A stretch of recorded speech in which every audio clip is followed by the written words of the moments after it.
gente é que sabe da história do Leonardo da Vinci pelo quadro da Mona Lisa, mas aqui a gente descobre muito mais sobre ele. Com o Leonardo, as artes plásticas atingem o patamar que se necessitava.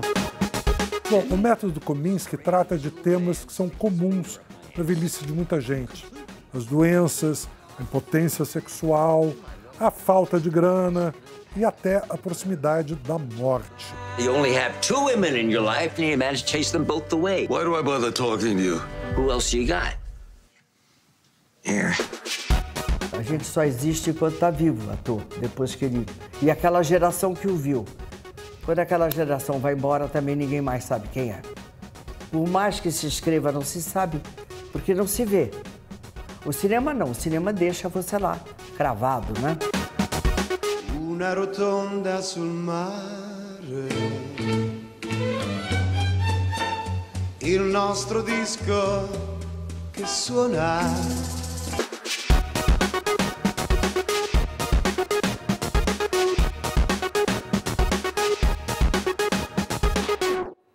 Olá, boa noite. Eu sou Adriana Couto, Metrópolis no ar. Leonardo da Vinci morreu há 500 anos e já naquela época foi responsável por estudos e invenções avançadíssimas. Além, é claro, de obras que são ícones da história da arte, como a Mona Lisa. Está em cartaz o Miss Experience, inaugurado na semana passada, aqui ao lado da TV Cultura, a exposição 500 anos de um gênio. A história e os trabalhos de Da Vinci são apresentados de forma bem interativa. O interessante da exposição 500 anos de um gênio é que a gente descobre diversas facetas do Leonardo da Vinci, não só aquela bastante conhecida dele como pintor, da Mona Lisa, etc. e tal, mas que ele era um cientista, ele era engenheiro, ele era botânico, anatomista e um grande inventor. A partir daquilo que chegou, no que chegou hoje, né? Aviões, paraquedas, várias ferramentas. Você via as alavancas e tal, inclusive isso que a gente está usando hoje aqui, as câmeras, né? Televisão, cinema, lente. O cara tava uns 300 anos na frente de qualquer um, né? Ele vai estudar com Verrocchio, por interferência do próprio tio, né? E o Verrocchio era já um grande artista. Ele deve ter aprendido absolutamente todo o processo. No momento em que você já conseguiu a verossimilhança, o ilusionismo, etc., etc., ele se deu conta de que a gente era um grão de areia, né? E isso não é para qualquer um. Essa anatomia do corpo humano é fácil. Do homem vitruviano. É, exatamente. Nossa. Que aqui tem um quadrado e, ao mesmo tempo, tem um círculo aqui mostrando a perfeição que é o corpo humano, a distribuição do corpo humano. Ele era um observador da natureza. Isso deveria ser levado a vida toda, observar. Eu descobri que ele, por exemplo, não tinha tecnologia suficiente na época, aí ele só desenhava mesmo. Ele foi o precursor, né, de tudo isso, né? A gente deve muito a ele, né? E dos quadros dele, qual que você mais gosta? Tá aqui. Mostra a camiseta dele. E já captou exatamente assim o sorriso enigmático. Exato. E o olhar também, né? Se a gente pegar o quadro da Mona Lisa e dividir ao meio, a gente percebe que existem dois planos diferentes. O fundo, principalmente, eles não se encaixam. O problema é justamente com essa quebra da linha, cria uma outra tensão no rosto dela, criando um ligeiro sorriso, uma ligeira expressão de alegria, mas ao mesmo tempo muito contida. O Louvre fez uma análise espectrográfica da Mona Lisa. São 50 camadas de tinta, cada uma mais fina que o nosso fio de cabelo, eu nem mais tenho. E ela é a primeira, podemos dizer assim, a primeira pintura onde os espectadores na época consideraram de carne e osso. Justamente pelo processo de esfumato, as habilidades técnicas com a tinta a óleo, levando um pincel em camadas muito finas que você leva de uma sombra até a sua luminosidade total. Porque até então as pinturas elas eram carregadas de linhas, né? Que é o desenho de contorno. E o Leonardo elimina a linha. E o último trabalho dele, São João Batista, qual é a análise que você faz? Porque dá para perceber que o sorriso do São João Batista lembra Mona Lisa. Lembra Mona Lisa. Tem uma figura andrógena, né, o São João Batista. Exatamente. Né? O que passa nessa feminilidade para ele seria mais o caráter de santidade, né? De uma moral do que seria um humano. Ele inventou uma máquina de pintura 3D. Como é que funciona? Parece que você coloca o quadro ali atrás, pinta cada parte de uma cor e quando você olha pela tela, cada cor salta de uma forma separada, o que dá a falsa impressão de uma pintura tridimensional. O que nós ouvimos? Tudo já existe, né? E aí eu falo para eles, pô, não é assim. Tudo ainda está para ser descoberto, ainda para ser criado, né? Você conhecia esse lado de inventor, inventivo do Leonardo da Vinci? Bom, de inventor conhecia, mas não que eram tantas invenções. Tinha que ter algum defeito também. Aposto que ele era bem chato, porque não é possível, o cara só tinha qualidades. Capaz que inventou a pizza e sorvete também.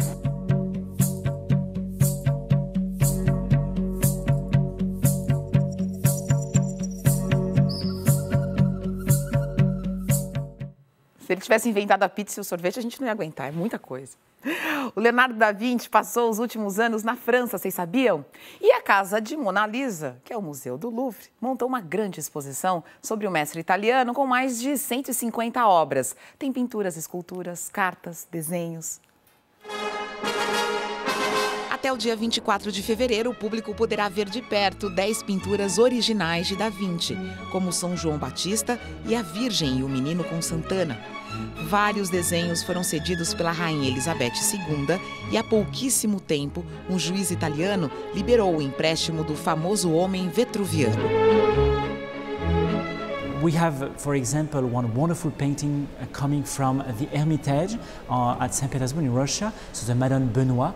We have the first experience of Leonardo da Vinci on the Unfinished, the St. Jerome, coming from the Vatican. And we have also his most beautiful drawings. First of all, the Vitruvian Man coming from Venice, but also another wonderful drawing, maybe the most beautiful drawing of Leonardo da Vinci, a head of woman coming from Torino in Italy. A maior exposição sobre o gênio renascentista só pode ser visitada por 5.000 pessoas por dia. Dizemos só porque a Mona Lisa, que está em outro espaço do Louvre, é visitada por 30.000 pessoas diariamente. Inclusive, 80% dos turistas que entram no museu estão lá por ela. Mas sentimos dizer que as filas serão homéricas e o tempo de apreciação curto.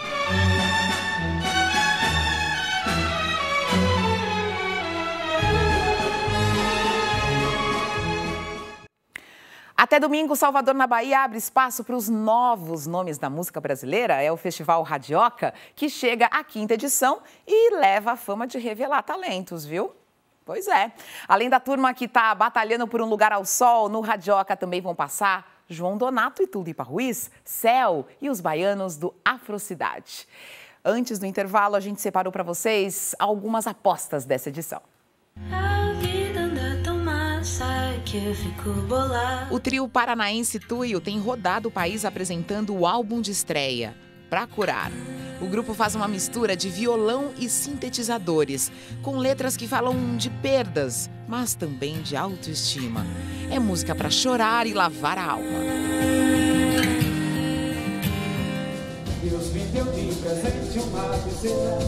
Um dos representantes de Pernambuco no Festival Radioca é o mestre Anderson Miguel.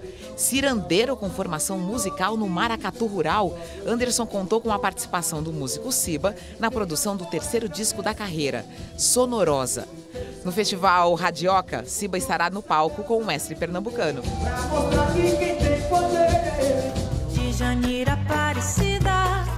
Ela vive no Rio de Janeiro, mas é baiana de nascença. Ili volta à terra natal para cantar os hits do primeiro álbum lançado no ano passado, Vou Longe. Na roda, muitos ritmos brasileiros para não ficar parado. O Festival Radioca acontece até domingo na Chácara Baluarte, em Salvador. Brincadeira, tem hermanos na fronteira, foi lá fazer a feira. A Secretaria Nacional de Cultura, pasta que substituiu o Ministério da Cultura, extinto no início do ano, estará nas mãos do dramaturgo e diretor teatral Roberto Alvim.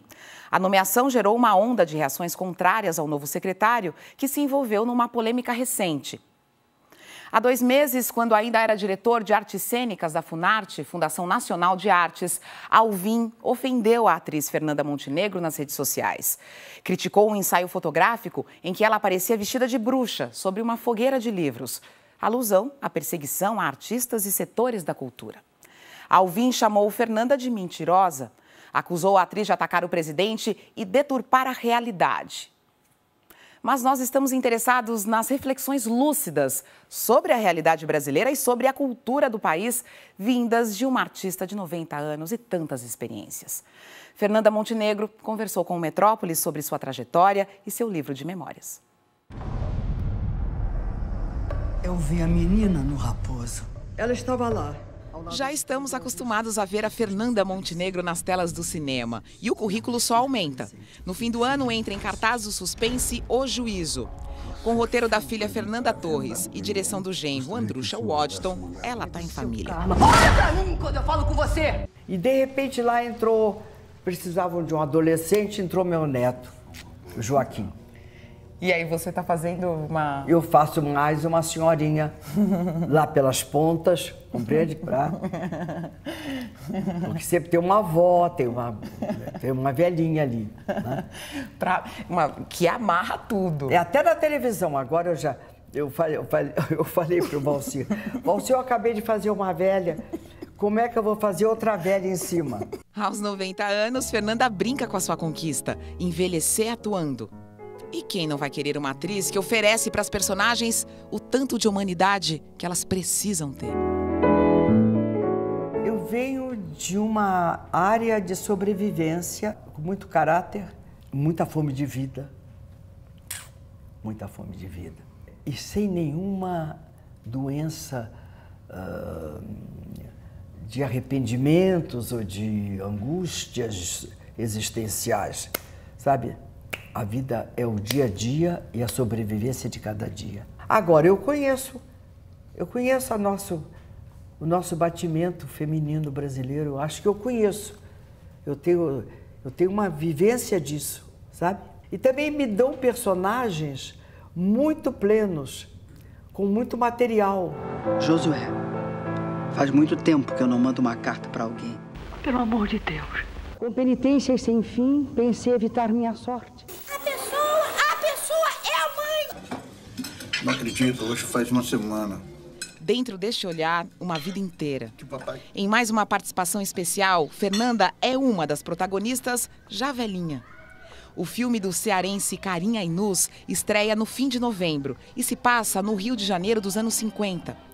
Lá vivem as irmãs Eurídice e Guida, que têm todos os desejos soterrados pelo machismo. Poderia ter sido a Fernanda. Quando eu toco, eu desapareço. Não desaparece. Desaparece! Você hoje, uma mulher de 90 anos, e a gente percebe que as mulheres, nesse período, elas estavam ali pressionadas, opressões muito grandes. Como é que você escapa disso, Fernanda? Depende do teu extrato social. É claro, também tem essa Como eu venho de uma imigração violenta, as mulheres tinham o mesmo poder de ação e de sobrevivência junto com o seu homem. Nós estamos falando de uma classe que necessitava se unir, sabe? Tudo bem, ainda dentro de um ponto de vista até religioso, né, o senhor da casa, mas não é a burguesia, compreende? Claro. Aí o código já é outro. Uma família de trabalhadores. É, família de trabalhadores, lavradores, pequeno comércio, compreende? Eu vim daí. Ótimo, graças a Deus eu vim daí. Na minha sensibilidade, eu já intuía que, como mulher, precisava me acalmar numa profissão que deveria ser votiva e livre. Buscar um mundo absolutamente sensível. Talvez por isso a Fernanda, de 15 anos, que estudava secretariado trilingüe, atendeu de pronto ao anúncio da Rádio MEC. Queriam estudantes para o Rádio Teatro da Mocidade. Esta história e as outras que vieram antes e depois estão no livro de memórias Prólogo, Ato, Epílogo. O livro está em primeiro lugar de venda. É um mistério. Você acha um mistério? Eu não acho um mistério. Eu entendo quando você fala é um mistério, mas ele é um livro que conta a sua história, conta a história do Brasil, a história do teatro brasileiro. Eu pertenço a uma geração de um fôlego e também de um talento. Vai ser coxo na vida é maldição para homem. Mulher é desdobrável. Eu sou. Tem uma passagem aqui no seu livro que você fala de algo que eu fiquei pensando, que hoje as pessoas, até por causa dessa crise, desse momento que a gente está vivendo, as pessoas estão fazendo isso, que é um financiamento coletivo, crowdfunding, o pessoal costuma chamar. Mas você, no Teatro do Sete, vocês fizeram um crowdfunding. Vocês, né, em 57 ou 58, vocês chamaram o público para vender assinaturas Nós antecipadas. começamos a fazer durante 9 anos nós fizemos semanalmente, primeiro na Tupi, depois nós fomos para a TV Rio e depois até na TV Globo, que começava em 65. Nós fazíamos semanalmente um texto de primeiríssima qualidade, ou da dramaturgia ou adaptado de uma grande obra, né? Começamos a ter espectadores, formamos plateias, e quando nós quisemos formar o grupo, também a TV permitiu que a gente fizesse aquilo entre um ato e outro, que era dizer que nós tínhamos 4 espetáculos a serem oferecidos em troca de uma assinatura, e levantamos a nossa base e fizemos 4 espetáculos: O Mambembe, Profissão da Senhora Warren, Cristo Proclamado e Beijo no Asfalto.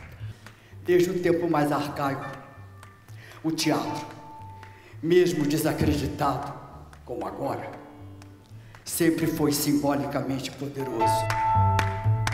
O que o teatro pode fazer pelo povo? Filha, o teatro só pode fazer pelo povo quando o posicionamento cultural do país entendeu o processo das artes. Eu cresci já diante da liberdade de expressão, sem a censura, e aí de repente quando isso chega, assusta. Quando você conta pra gente, tinha saneamento básico. Passaram-se 90 anos. A gente caminhou. Simone de Beauvoir diz que tudo pode acontecer, mas o acaso tem sempre a última palavra.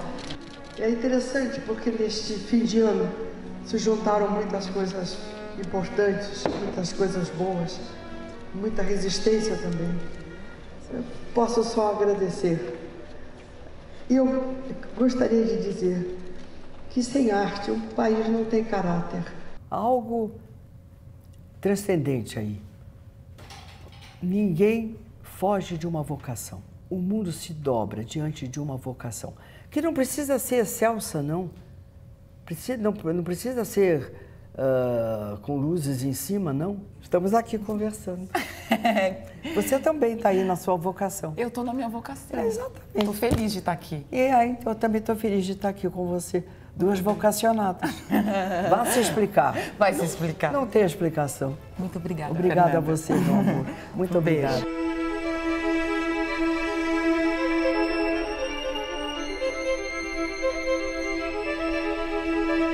Porque a vida é de ferro e não acaba nunca.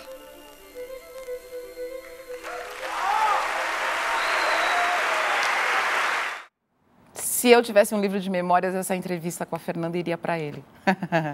E atenção, domingo de manhã tem programação de graça no Parque do Ibirapuera, uma apresentação da Orquestra Sinfônica da Eslovênia.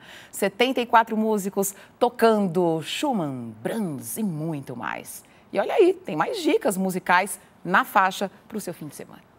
A gente quer um tempo pra amar, a gente quer um tempo... Para quem está na Zona Leste, também no domingo, 3h30 da tarde, tem show da Mamundi no Sesc Itaquera. Ela está na turnê do álbum Pra Dias Ruins, lançado no ano passado. E o tempo é pro nosso querer. coração, menino. Outra nova voz da música brasileira tem show praticamente no mesmo horário, 4 da tarde, só que no Sesc Pompeia. É a Drique Barbosa, que vai levar rap e R&B no projeto Geração Z. É de graça. Quero dançar, quero sair, quero descer, quero subir. Hoje eu saí de bicicleta. No centro da cidade, 4h30 da tarde, tem Mustache e os Apaches. O som tem elementos de vários gêneros americanos, como o folk, o rock e o bluegrass, acrescentando aí, é claro, o tempero brasileiro. O show vai ser na rua, junto ao Centro Cultural Banco do Brasil, inaugurando os Domingos Musicais do CCBB. A cada domingo, uma apresentação diferente até março.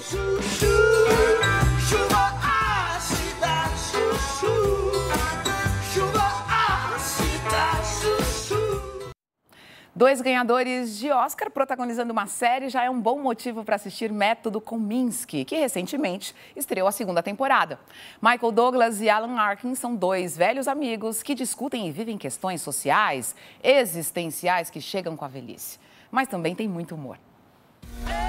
You have a thriving business, a wonderful, loving daughter. Where you been? Bathroom. Again? What's wrong? Nothing's wrong. I think something's going on with his prostate. Séries cômicas, estreladas por atores da terceira idade, não são novidade, né? Já na década de 80, tinha The Golden Girls, que aqui no Brasil se chamou as Super Gatas, que eram 3 senhoras e a mãe de uma delas curtindo aposentadoria em Miami. Mais recentemente surgiu Grace and Frankie, na Netflix, com Jane Fonda e Lily Tomlin. Mas nenhuma dessas séries, na minha opinião, trata do envelhecimento tão bem quanto o Método Kominsky, cuja segunda temporada acaba de sair na Netflix. You know, I wake up every morning, my first thought is, what part of me is not working today? Yeah, we are passengers on boats slowly sinking. O Método Kominsky foi criado pelo Chuck Lorre, que é um dos maiores showrunners da TV americana. O cara está por trás de séries famosas como Two and a Half Men ou The Big Bang Theory. Mas aqui ele trabalha numa chave um pouquinho mais séria, nem por isso menos engraçada. O Kominsky do título é o Sandy Kominsky, feito pelo Michael Douglas. O Sandy Kominsky é um ator que não fez muito sucesso na carreira e hoje, com 70 e tantos anos, ele sobrevive dando aulas de interpretação. Ele tem um grande amigo, que é um agente de Hollywood, Norman Newlander, feito pelo Alan Arkin. Madeline? We dated before Eileen. It's a wonder that neither of us got hurt. What are you talking about? I was constantly pulling one muscle or another. Na primeira temporada, o Norman fica viúvo. E agora, na segunda temporada, o Norman reencontra uma paixão da juventude, que é feita pela Jane Seymour. Enquanto isso, o Sandy Kominsky tem que lidar com o novo namorado da filha dele, que é um sujeito quase a idade dele, muito mais velho, feito pelo Paul Reiser, daquela antiga série Mad About You. O curioso é que tanto o Paul Reiser quanto a Jane Seymour precisaram ser envelhecidos para os papéis. Hi, I'm Martin. Jesus Christ, Mindy. You know what? You two have a lot in common. Sure, we both dodged polio. He did. Bom, o Método Kominsky trata de temas que são comuns na velhice de muita gente. As doenças, a impotência sexual, a falta de grana e até a proximidade da morte. O texto é tão ácido que às vezes chega a ser cruel. Mas, por outro lado, isso faz com que a emoção, quando surja, seja para valer. Então fica a dica, as 2 temporadas de O Método Kominsky. You only have 2 women in your life and you managed to chase them both away. Why do I bother talking to you? Who else you got? Here. E a gente encerra o Metrópolis com a música do cantor italiano Fred Bongusto, que morreu ontem, aos 84 anos. Um dos mais famosos intérpretes do país, foi parceiro de Vinícius de Moraes e Toquinho e fez muito sucesso no Brasil nos anos 70 e 80. Então a gente fica com ele. A gente volta no domingo, em novo horário, às 11 da noite. Tchau, tchau.